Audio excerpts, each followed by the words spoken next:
Querido Deus, te somos imensamente gratos, Senhor, por mais um sábado, por mais um dia na tua presença. Sabemos que viemos porque o Senhor nos convidou, porque o Senhor nos trouxe. Ninguém vem se não for trazido pelo Senhor. Louvado seja o teu nome, santificado seja o teu nome, assim na terra como no céu. Pai querido, pedimos primeiramente perdão pelos nossos pecados. Lava-nos, purifica-nos com o sangue de Jesus.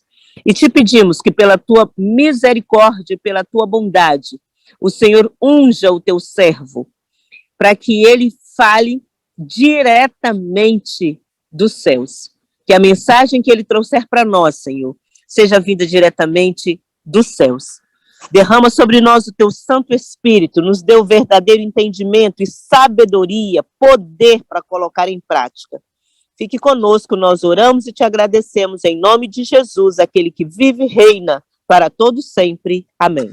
Bom, vamos lá. O tema de hoje é um dos mais empolgantes. Só que eu esqueci de falar uma coisa para você. Que cada dia que passar, o tema é mais importante. Tá? Então, quando nós chegar no dia 22, é o importante do importante. Então, cada dia que passa, o tema vai ficando melhor. Tá? E hoje, vocês vão ver que é um dos temas muito bacanas. Porque vocês vão ver algumas coisas, assim, algumas que pode estar ali na nossa cara na Bíblia, mas a gente acaba não prestando atenção nas coisas. Tá? E esse tema, ele deveria estar lá mais para o final, tá? Porque nós vamos falar muito de Arca da Aliança, porque nós vamos falar muito de lei também, tá? E de graça. Mas eu preciso falar isso para vocês logo no início, porque eu não posso omitir nada, né? Porque omissão também é pecado. Então eu preciso já deixar bem claro as coisas e depois nós vamos alongando isso mais à frente, tá bom? Então é por isso que esse tema está aqui. O tema de hoje o tema de hoje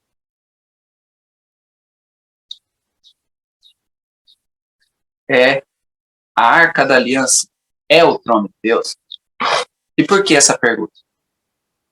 Eu queria até fazer para vocês, mas como vai dar um problema nos microfones, o que acontece? Nós temos um rapaz chamado Desmond Ford.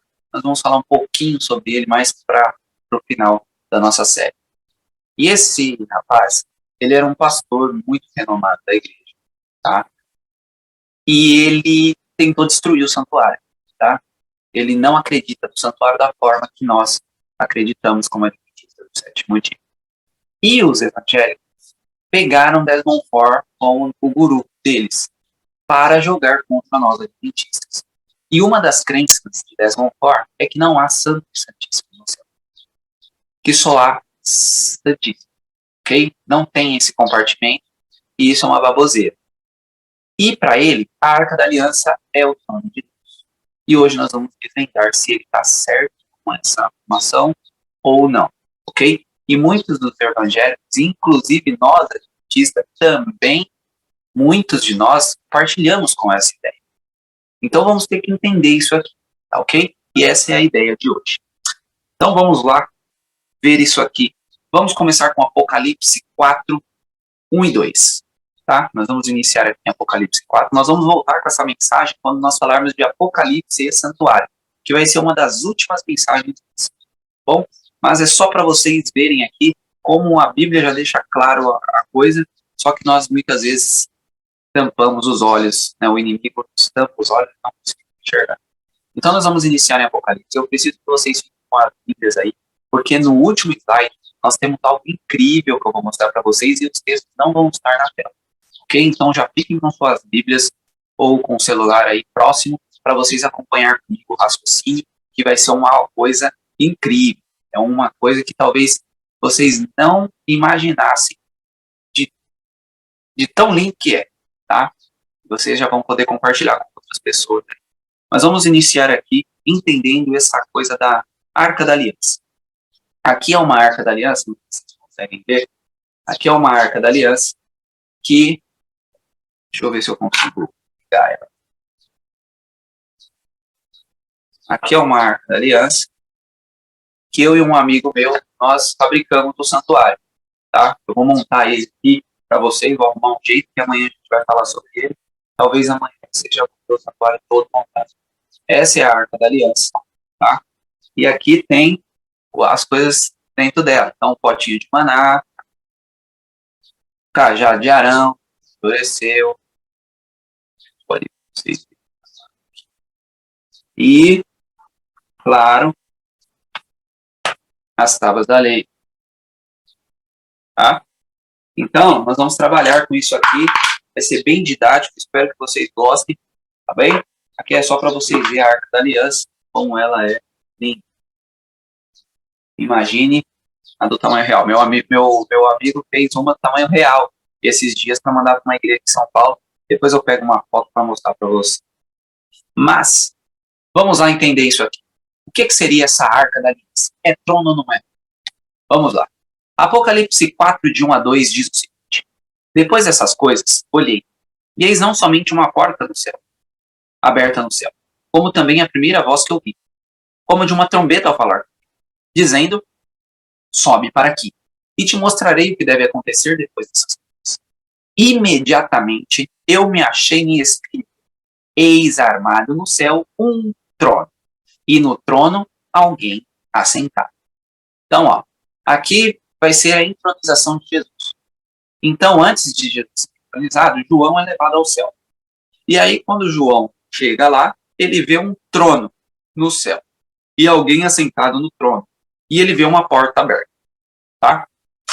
Vamos adiante. Lá no Apocalipse 11, o verso 19, diz o seguinte: abriu-se então o santuário de Deus que se acha no céu, e foi vista a Arca da Aliança no seu santuário. Por que eu coloquei esses dois pontos?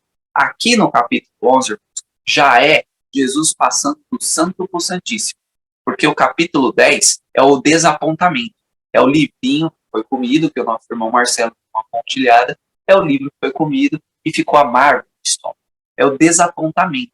Então, a partir do capítulo 11, verso 19, é quando João vê o Santíssimo sendo aberto. E quando ele vê o Santíssimo sendo aberto, ele diz Arca da Aliança. Ou seja, pelo próprio Apocalipse, você vai ver que trono é trono, arca é arca. Ok? Esse é o primeiro passo, mas eu vou deixar isso muito mais claro com os textos que vêm assim. Então, eu vou mostrar aqui alguns textos do Ellen White para corroborar com o que a gente está falando, mas nós nem precisamos de Ellen White para dizer que a Arca da Aliança não é o trono de Deus. Ok? Grande Conflito 433 está dizendo que a arca era um mero receptáculo das tábuas da lei. Vocês acham mesmo que o trono de Deus ia ser chamado simplesmente de mero? Com certeza não. Ok? Um outro que deixa bem claro a situação. Vida e ensinos. No lugar santíssimo vi uma arca, cujo cimo era e lados eram de ouro príncipe. Em cada uma das suas extremidades estava um lindo querubim com as asas estendidas sobre o tinha o rosto voltado um para o outro e olhava para baixo. Entre os santos havia entre os anjos havia um incensário novo. Por cima da arca, onde os anjos estavam, havia uma glória extraordinariamente fulgurante, como a aparência de um trono em que Deus habitava. Ou seja, Ellen White está dizendo que o trono de Deus não era a arca, e sim estava acima da arca dos anjos. Prestem atenção nisso aqui. Vou mostrar isso na Bíblia para vocês. Ok? Mostrei Ellen White, vamos mostrar na Bíblia. 1 Crônicas 28, verso 2. Pôs-se o rei Davi em pé e disse: ouve-me, irmãos, meus e povo. Era meu propósito de coração edificar uma casa de repouso para a arca da aliança do Senhor e para o estrado dos pés do nosso Deus. E eu tinha feito preparo para edificar. Esse é o primeiro texto. A arca da aliança do Senhor e estrado dos pés do nosso Deus. Vamos ver o que é isso. Salmos 99, verso 1. Reina o Senhor, tremam os povos. Ele está entronizado acima dos serafins. Ou seja, corroborando o que Ellen White falou lá em Vidas e Ensinos. Ele está entronizado, ou seja, o trono está acima dos serafins e não abaixo. O verso 5 deixa claro o que a arca é para nós, ou para Deus. Exaltai ao Senhor nosso Deus e prostrai-vos ante o escabelo de seus pés, porque ele é santo. O que é o escabelo de seus pés, Roberto? Está muito confuso isso. Salmos 132, 6 e 8. Ouvimos dizer que a arca se achava em Efrata e encontramos na Jaar, no campo de Jaar. Entremos na sua morada, adoremos ante o estrado de seus pés. Levanta-te, Senhor. Entra no lugar do teu repouso, tu e a arca de tua fortaleza. Adoremos ante o estrado de seus pés. E o verso seguinte, a arca. O que eu quero mostrar aqui para vocês, irmão? A arca da aliança, ela não é o Deus. A arca da aliança é o escabelo dos pés de Deus. É o estrado dos seus pés. O que seria isso? Vamos entender isso com essas duas imagens. Vocês estão vendo aí na imagem? Acho que eu vou conseguir colocar. Vocês estão vendo na imagem um trono e vocês estão vendo na imagem um estrado de pés. Ok? Isso daqui, para quem na sua vida passada assistia filme, via muito filme de reinado e essas coisas, certo? Então, havia um trono e tem um escabelo. Isso não é uma ideia contemporânea. Isso é uma ideia antiga. Olha o que tem aqui em Senaqueribe, que é rei que estava na Bíblia. Senaqueribe, vocês estão vendo a mesma coisa. Ó, um trono e olha ele aqui, ó, um escabelo dos pés dele, ó. Tá vendo ele aqui, ó? O que o escabelo dos pés é? É aonde se apoia os pés. Ou seja, a arca da aliança, ela é um apoio para os pés de Deus. E o trono de Deus está acima da arca da aliança. Acho que deixei bem claro isso aqui. Mostrei alguns textos da Bíblia, a própria irmã White confirma. Então, ó, a arca da aliança, irmãos, não é o trono de Deus. Ela é onde Deus se apoia. E por que Deus se apoia na arca da aliança? Deus se apoia na arca da aliança porque as tábuas da lei estão na arca da aliança. Ou seja, se nós dissermos que os mandamentos não valem nada, é a mesma coisa que dizer que Deus não existe. Por quê? Vocês acreditam que alguma coisa fica em pé sem base? Não existe nada que fique em pé se eu não tiver uma base. Ou seja, Deus tem a sua base nos mandamentos. É isso o significado dessa arca da aliança. Então, a arca da aliança é o escabelo dos pés de Deus. É onde Deus se apoia. É a base de Deus para governar. Então, quando alguém falar para vocês que a arca da aliança, ou melhor, que os mandamentos foram abolidos, é a mesma coisa que dizer, então, que Deus não tem base. Se ele não tem base, ele não ficaria em pé. Então, é a mesma coisa que dizer que Deus, então, não existe. É muito grave, irmãos, dizer que os mandamentos não valem nada. É muito grave. E nós vamos ver isso discorrendo por esses dias. Ok? Então, ficou claro, arca da aliança é arca da aliança, trono é trono. Nós vamos entender essa dinâmica lá no Apocalipse. Lá vocês vão entender tudo bonitinho. Aonde tem trono, por que tem trono, aonde é o trono, se tem mais de um trono. Tudo isso nós vamos ver lá acho que no penúltimo dia, tá? No dia 21, se eu não me engano é no dia 21. Bom, agora vamos para a curiosidade incrível que tem na palavra de Deus, que muitas vezes nós ficamos sem entender. Um ponto aqui que eu preciso que vocês entendam. Nós temos no santuário várias cores. Nós temos o púrpura. Amanhã, nós vamos entender as cores. Nós temos o púrpura, o branco, que é o linho, o carmesim, que é o vermelho, e o azul, que é o governo de Deus. Nós vamos entender isso aqui amanhã. Por que eu coloquei agora essa daqui? Porque eu precisava dar uma alongada aqui no tema, tá? Porque o tema da Arca da Aliança é rápido, você viu? É rapidinho, a gente já conseguiu chegar à conclusão de que realmente a arca é arca e está na própria Bíblia. A Bíblia nunca diz que a arca é trono. A Bíblia diz que ele está entronizado acima dos deuses. Vamos ver isso mais daqui a pouco, tá bom? Então vamos lá entender o que de fato é esse governo de Deus. Lembra que eu falei para vocês que eu preciso da Bíblia? Essa pedra que vocês estão vendo aí, irmãos, é a pedra de safira. Tá bom? Pedra de safira. A pedra de safira foi um material usado para a escrita dos 10 mandamentos. Ok? Então, vocês vão entender o porquê agora. Porque o governo de Deus, todas as vezes que a Bíblia se refere a azul, ela está se referindo à lei ou governo, ou algo que Deus está fazendo. Nós vamos ver isso a partir de agora.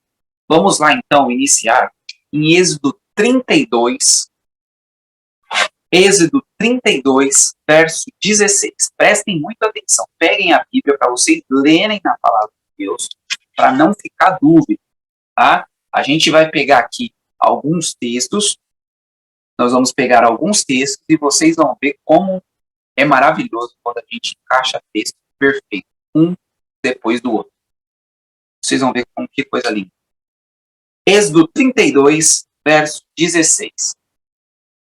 Eu gostaria que vocês participassem comigo. Então, levanta a mão para não fazer uma bagunça aqui. E eu quero que vocês leiam, ok? Nós vamos ter 1, 2, 3, 4, 5 textos. Então, eu preciso de 5 mãos levantadas. 5 mãos levantadas, 5 textos para a gente ler. Eu quero que vocês estejam comigo aqui, ok? Deixa eu ver aqui. Preciso de 5 mãozinhas levantadas. Dona Irani, então, vai ler o primeiro. O Mário lê o segundo. Aí já temos as 5 aqui. O Mário vai ler o segundo. Ana Paula o terceiro. A Tereza o quarto. E a Dona Ruth o quinto. Tá bom? Então vamos lá. Eu vou começar com o primeiro, então, com a Dona Irani. Ela vai ler o Êxodo 32, verso 16. Pode ler, Dona Irani. As tábuas eram obra de Deus. Também a escritura era a mesma escritura de Deus, esculpida nas tábuas. Opa, tá ok, Dona Irani, muito obrigado. Bom, pessoal, aqui no texto está dizendo claramente que as tábuas eram obra de Deus. Vocês vão saber que Moisés não subiu com tábua nenhuma na primeira subida, ok? Nenhuma tábua. Aqui está dizendo claramente que a tábua era obra de Deus e a escrita era obra de Deus. Então, o que eu quero que vocês entendam? Moisés subiu sem nada e desceu com tábua. Ok? Essa é a primeira coisa. Depois, na segunda vez, quando Moisés quebra as tábuas, Deus pede para ele lavrar iguais e subir. Mas na primeira vez, Moisés não subia com nada. Beleza? Esse é o primeiro ponto. Agora vamos encaixar um outro texto. Muitas pessoas, eu pergunto o seguinte, quantas pessoas começaram? Quantas pessoas subiram esse monte? E muitas pessoas vão falar, mas só Moisés.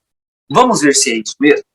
Vamos lá em Êxodo 24, 9 e 10. E o Mário vai ler para nós. Êxodo 24, 9 e 10. Mário, pode abrir o seu livro em Êxodo 24, 9 e 10 e ler para nós. E subiram Moisés e Arão, Nadab e Abiú, e 70 dos anciãos de Israel, e viram o Deus de Israel, e debaixo de seus pés havia como que uma pavimentação de pedra de safira. que se parecia com o céu na sua claridade. Opa, aqui tem umas coisas maravilhosas. Vamos lá. Primeiro, não subiu só Moisés no monte. Moisés subiu sozinho no cume. Ok? Moisés subiu sozinho no cume. Mas 74 pessoas iniciaram essa subida. Quando ele começa a subir, 74, Deus dá uma visão para eles. E nessa visão, eles veem por debaixo dos pés um trabalho de pedra de safira. Ou seja, estamos vendo pedra de safira no céu. O azul é o governo de Deus, pedra de safira é azul. E um capítulo após aí, o verso que a gente deu anteriormente, fala que essa obra é de Deus. Vão aí colocando tudo, que daqui a pouco eu vou falar o que isso quer dizer. Agora vamos lá para Ezequiel. A nossa irmã Ana Paula vai abrir em Ezequiel. Tinha uma irmã que tinha levantado a mão e depois ela baixou. Ezequiel. Então eu vou falar com a Ana Paula. Ana Paula, Ezequiel 10, verso 1. E a dona Ruth já abre em Ezequiel 1, 26. Para facilitar. Um momento, viu? Tudo bem, Ana Paula. Ezequiel, vamos falar muito sobre Ezequiel, viu, gente? Tem tema só sobre Ezequiel. Santuário e Ezequiel tem uma relação incrível.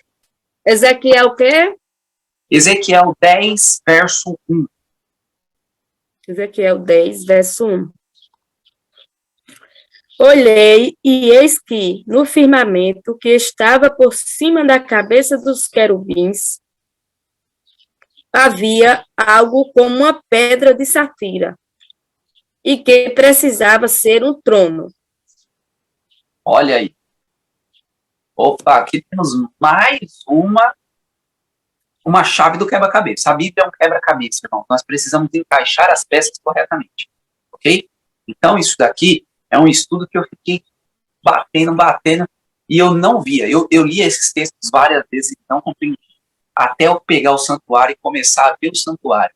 E entender que a Arca da Aliança não era trono de Deus. Quando eu entendi que a Arca da Aliança não era trono de Deus, que não faz tempo, inclusive eu faço um final de semana com Deus nas igrejas, e é de sexta, sábado, domingo. E até boa parte dessas igrejas do início, eu falava que a Arca era trono. E aí, pesquisando, porque eu não paro, né? Eu sempre estudo,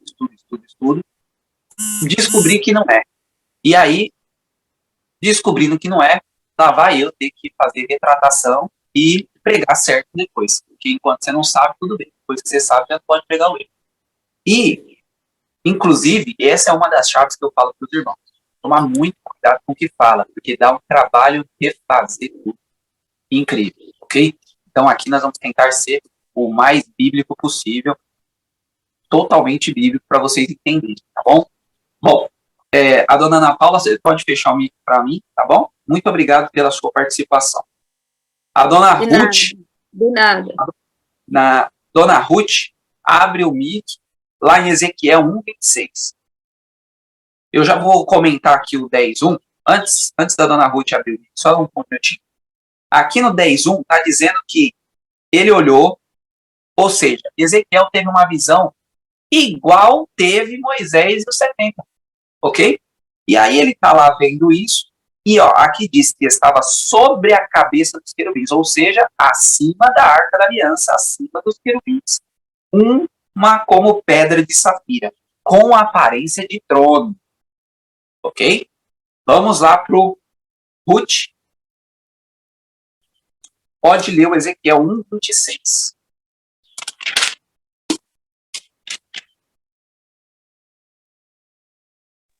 Ezequiel 1:26. E tinha uma irmã aqui que tinha levantado a mão e ela acabou baixando. Mas eu preciso que abra em Números 15:38. Quem levantar a mãozinha aí, abre em Números 15:38, por favor. Pode ler, Posso ler?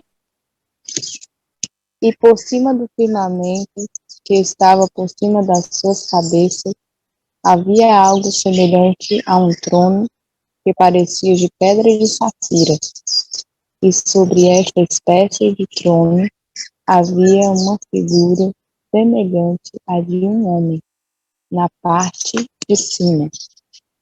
Olha que interessante, irmãos. Sobre Sim. ele. Obrigado, dona Ruth. Então, vocês estão vendo aqui, Ezequiel, nesse 1:6, ele está vendo, no caso, Deus, Pai, sentado nesse trono, que ele está dizendo que tem uma semelhança com o trono e que é de pedra de safira. Ok? Isso daqui, irmãos, eu estou mostrando para vocês porque o próprio Paulo e o próprio Moisés diz que quando nós temos 2 ou 3 testemunhas, isso é uma verdade e acabou. Ok? Se nós temos 3 textos falando que 2 a 3 textos, né? 2 ou 3 testemunhas que fala que eu tenho que guardar o sábado, acabou. Isso é uma verdade e acabou. Não tem mais como revogar isso. Ok? Então nós já mostramos Moisés vendo, junto com 74 testemunhas. E agora a gente vê Ezequiel vendo a mesma visão. Então já tem 75 testemunhas, mais que uma ou duas que a gente precisa. Ok? Então, aqui está claro para nós até o momento. A dona Terezinha vai ler o números 15, mas daqui a pouco, dona Terezinha, só um momento.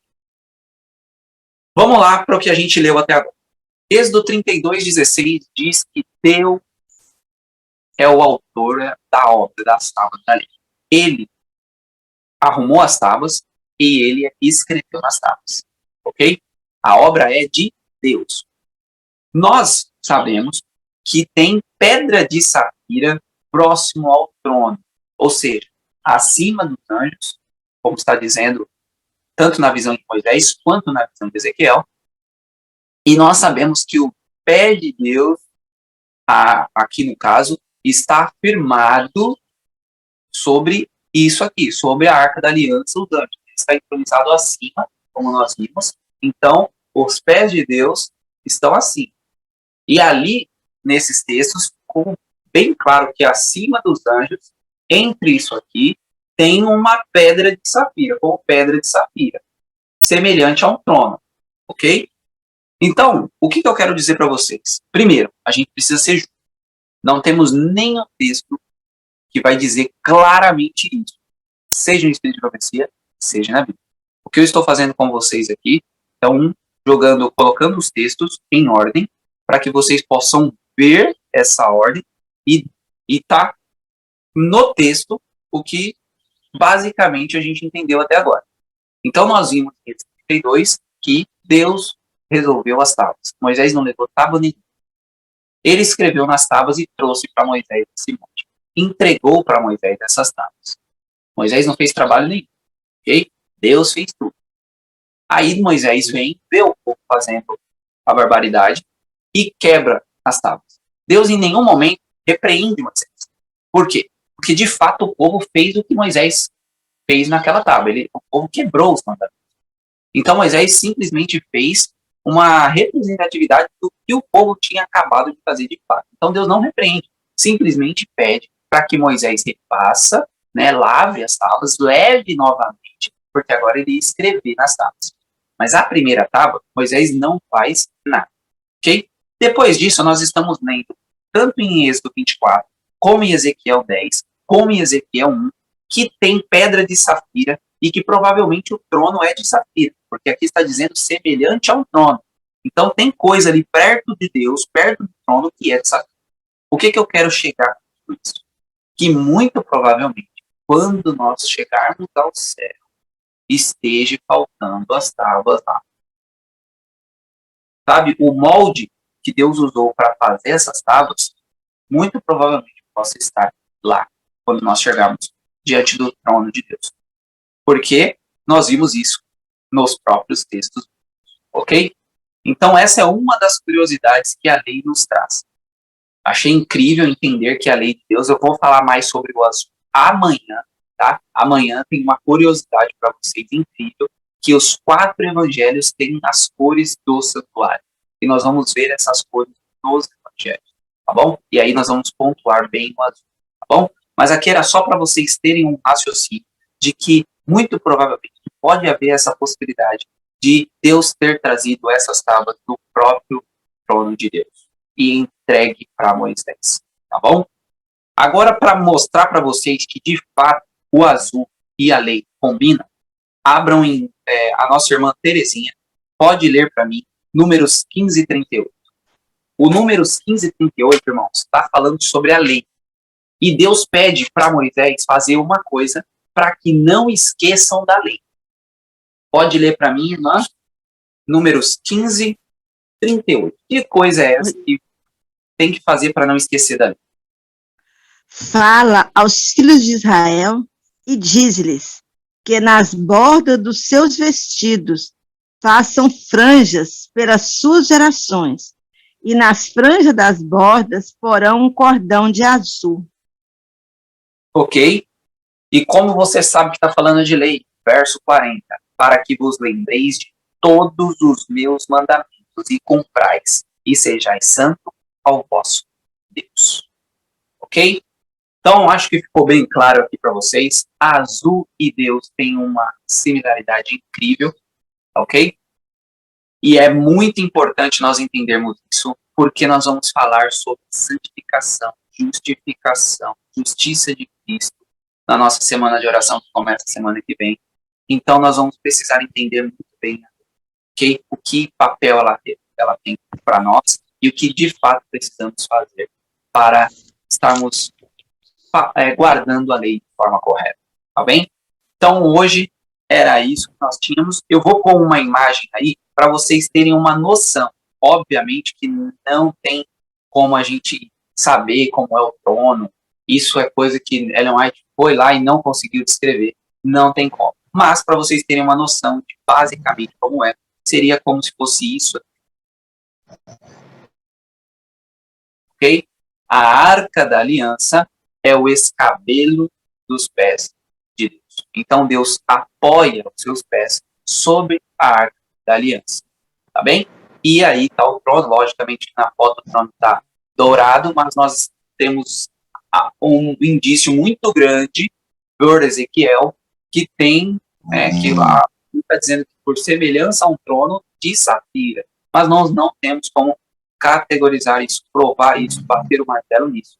Mas que os irmãos possam ter entendido um pouco sobre a lei de Deus e sobre a nossa incrível Arca da Aliança. Tá bem? Que Deus abençoe vocês. Vamos fazer uma oração agora. Os textos, irmão. Deixa eu voltar aqui. Salmos 99, de 1 a 5. Tem vários, tá, irmão? Tem vários. Se você colocar escabelo na Bíblia, vai aparecer bom. Eu peguei Salmos 99, 1 a 5. Salmos 132, 6 e 8. E também temos Crônicas 28, 2. Tá? Esses textos aqui. Além da irmã White, que deixa isso muito claro. Tá bom? Vida e Ensino, 91, terceiro. E o Grande Conflito, 433, segundo parágrafo. Deixa claro que a arca é um mero receptáculo. Ela não é de Deus em nenhum momento. Tá bom? Nós vamos entender isso conforme formos passando, mas espero que vocês já tenham tido um spoiler bacana. Que Deus abençoe vocês, tenham um ótimo sábado. Nós vamos fazer uma oração agora e depois seguimos com a nossa irmã coordenando por aqui. Oremos. Querido e amado Deus, mais uma vez queremos te agradecer essa oportunidade de termos acordado cedo, de termos esse dom da vida e que possamos fazer um bom uso dele. Hoje iremos orar por várias pessoas que nós gostaríamos que estivessem aqui. Que o Senhor possa estar visitando cada uma delas, colocando no coração delas a necessidade que elas precisam saber que sem ti não vale a pena nem viver nesse mundo. Que o Senhor possa colocar isso nelas, para que elas possam estar aqui ou na igreja, seja lá onde for, mas que elas possam estar próximas de ti. O Senhor possa estar conosco nesse sábado, fazendo que nós cumpramos o mandamento da forma correta, pois sabemos que por nós mesmos jamais conseguiremos. Mas se o Senhor estiver em nós, todas as coisas são possíveis ao viver. Perdoe nossas falhas, nossos pecados, nos purifique segundo a tua vontade. Que a vontade do Roberto seja esmagada e que a vontade de Cristo prevaleça. É isso que eu te peço, em nome do seu Filho amado Jesus. Amém.